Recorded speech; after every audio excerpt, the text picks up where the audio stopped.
खबर हमारे पास आ रही है। पाकिस्तान स्टॉक मार्केट में शदीद मंदी का रुझान है। 100 इंडेक्स में 1429 पॉइंट्स की कमी हुई है। 100 इंडेक्स 60,000 की सतह बरकरार नहीं रख सका है और इससे पहले हमने देखा था काफ़ी ऊपर जा रही थी मार्केट, लेकिन अभी शदीद मंदी का रुझान है और मार्केट गिर गई है। तकरीबन 1429 पॉइंट्स की कमी हुई है और 60,000 की सतह भी 100 इंडेक्स बरकरार नहीं रख सका है। इलेक्शन के बाद की सूरत हाल मुसलसल कमी हमें नज़र आ रही है स्टॉक मार्केट में और अभी तक हुकूमतों की तश्कील ना होना भी एक बड़ी वजह ये बताई गई है। पाकिस्तान स्टॉक मार्केट में इस वक्त मंदी का रुझान है। 100 इंडेक्स में 1429 पॉइंट्स की कमी हुई है, जिससे इस वक्त 60,000 की जो सतह है वो भी बरकरार नहीं रख पाए।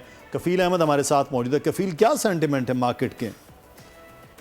नताइज के बाद जो अगर हम चलें तो जुमेरात तक मार्केट जो है वो 3500 से ज़ायद पॉइंट मार्केट से वो निकल चुके हैं और इस वक्त भी अगर हम बात करें तो 60,000 के लेवल से जो मार्केट जो है नीचे आ चुकी है और 59,648 के लेवल पर मार्केट ट्रेड कर रही है। जो सरमाएगारों से और तजयगारों से हमारी बात है उनके मुताबिक अकॉर्डिंगली की जो इंतखाबी नतीजे हैं बिल्कुल बरखलाफ हैं और यही वही बात है कि जो सरमाएगारों का एतमाद है वो बहाल नहीं हो पा रही है। इंतखाब अब जो ठीक है कफील, आपसे बात करते रहेंगे। अभी शदीद मंदी का रुझान है और मे बी गवर्नमेंट तश्कील पाएगी तो चीज़ें बेहतरी की तरफ जाएंगी।